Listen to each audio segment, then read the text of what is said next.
భద్రాద్రి కొత్తగూడెం జిల్లా దుమ్ముగూడెం మండలం సీతారాంపురం గ్రామంలో ప్రధాన రహదారిపై ధర్నాకు దిగారు గ్రామస్తులు. చెర్ల నుంచి వందల సంఖ్యలో ఇసుక లారీలు అతి వేగంగా వెళ్తున్నాయని, వాటిని నియంత్రించాలని డిమాండ్లు చేశారు.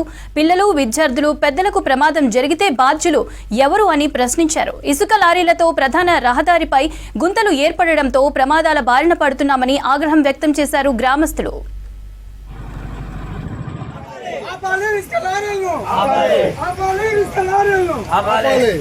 ప్రమాదాల కారణాలవుతున్న ఇసుక లారీలను ప్రమాదాల కారణాలవుతున్న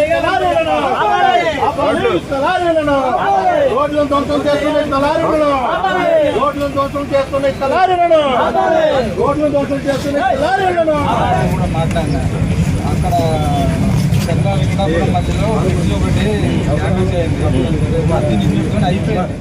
ఇసుక లారీలను ఆపాలి, ధ్వంసం చేస్తున్న ఇసుక లారీలను రోడ్లు ధ్వంసం చేస్తున్న ఇసుక లారీలను రోడ్లను ధ్వంసం చేస్తున్న ఇసుక లారీలను అతి వేగంగా వెళ్తున్న ఇసుక